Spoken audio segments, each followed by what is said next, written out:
Ride-hailing drivers en masse moving to unionize under new law. It says labor organizers say they have the required number of signatures from Uber and Lyft drivers in Massachusetts to take the next step to form a union. Now, for the rest of the world, or for the rest of America, I should say, drivers can't really unionize because we're independent contractors.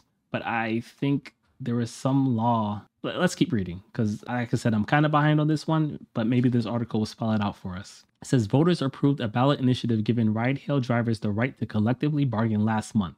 The measure requires a two-step process to organize drivers. After 5% of drivers agree to form a union, an organization group will be given a full list of active drivers in the state. An exclusive bargaining unit can be established with the support of 25 of all active drivers. Okay, red flags. First of all, whether you agree or disagree that we should have unions, 5% of drivers, all you need is 5% of drivers' signatures to form a union. That's not enough. That's nothing.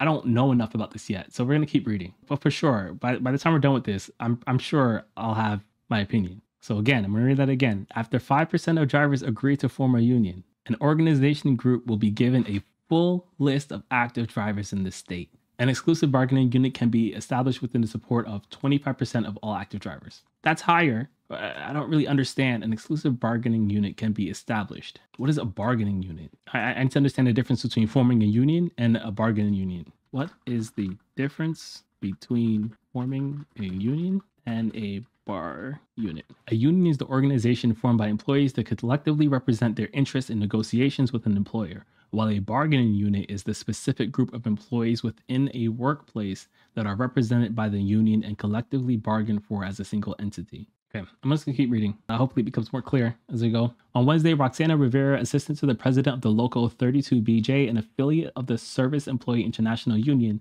said the organization believes it has the necessary signatures to start the process. Rivera said that the acquired signatures would be presented to the Employment Relations Board to review once the law goes into effect January 3rd. Okay, so apparently there's a law that allows them to unionize, and they believe they already have the signatures, and once the law goes into effect, they'll submit the signatures. We don't want any delay, Rivera said. We look forward to working with them to implement it as quickly as possible. Rivera said once formed, the collective bargaining unit will be called App Drivers Union. Collective bargaining unit would call App Drivers Union. Okay. She said the union is a joint collaboration between her group and a local chapter of the International Association of Machinists and Aerospace Workers, also known as the Machinists. I don't like this. I don't like this because unions could fight for different things, and it's very possible that what the app workers need might conflict with what the machinists want and vice versa, and so I am not a fan of this. Ride-hailing drivers are considered independent contractors, and federal labor laws that protect employees' rights to form unions do not apply to them.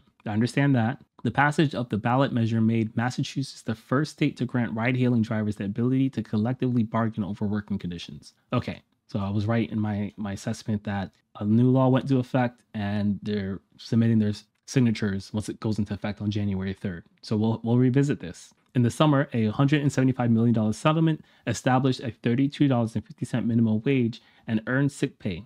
The settlement did not change their employment classification. I do have a friend. He's another host of the Drivers Coast to Coast, and he sometimes posts screenshots and anecdotal evidence of how things have changed since they have this new minimum pay. And he's noted that there's been a lot less surges and things of that nature. I need to be studied more. I can't rely on individual anecdotal evidence, but I also don't doubt him. You know, I'll have to do some research into what other drivers in his area are saying. It says Uber spokesperson Katie signaled Wednesday that the company will seek some changes to the new law, saying she was concerned with the threshold to form a union. If you think this new law and this union is great for rideshare drivers, that's fine. But come on, 5%?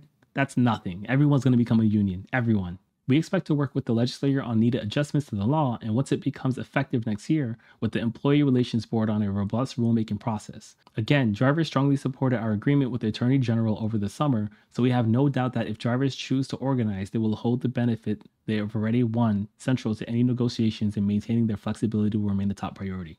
Like, again, sounds great on paper. I'm worried about the execution. Just like in Minnesota, I am worried about the execution. So we'll definitely have to do some follow-up on this story.